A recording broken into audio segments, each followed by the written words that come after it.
Last year, my buddy Eric and I embarked on a 3-day, 2-night trip in one of my favorite areas. Starting and ending in Pitkin, Colorado, a small mountain town tucked away just northeast of Gunnison, it's a gateway to the Sawatch Range, a large mountain range in central Colorado. This particular trip is what I dream of. 100% dirt, lots of climbing, 6 separate passes in total, maybe even 7. The passes range in difficulty from steep, rugged, and rocky climbs to smooth, graded, and manageable roads and tracks. Some, like Tin Cup and Tamichi Pass, rise way above treeline, while others, such as Black Sage and Juanita Pass, are covered in sagebrush and trees.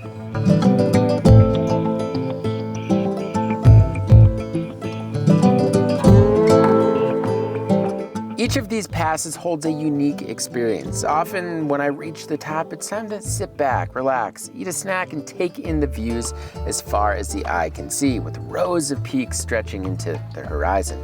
Other times it's a race to the top of a 12,000-foot pass as fast as my lungs can handle, just to dash back down to treeline to avoid being caught in a thunderstorm. This is fucking intense.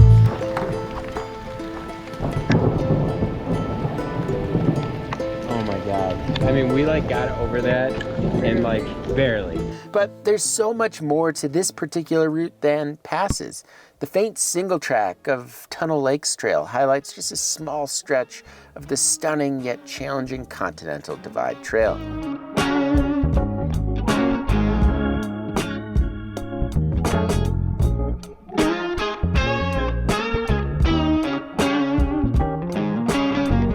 It passes the beautiful high alpine lakes and the site of the old Alpine Tunnel, a historic narrow gauge railroad tunnel built in the 1980s, serving as a critical transportation route through the Continental Divide until it closed in 1910.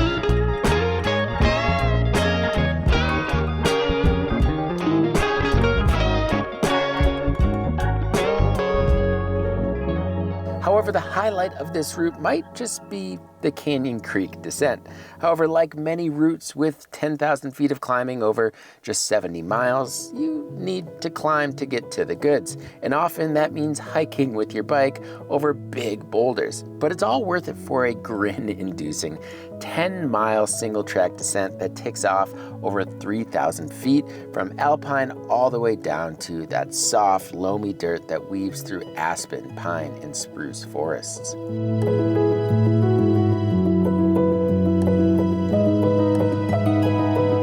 The reality is, well, there's no real easy miles up here, especially human-powered ones. Some folks would never fathom pedaling a bike up a rocky pass, but we do, and the challenge makes these endeavors special. And at the end of the day, the effort is rewarded with a beautiful campsite, home for the night, under the stars and moonlight. This route has loads of camping and water, making at least those logistics rather easy. And while the morning might be cool and frosty and slow to get going, with a bit of coffee and that high altitude sun, you quickly warm up.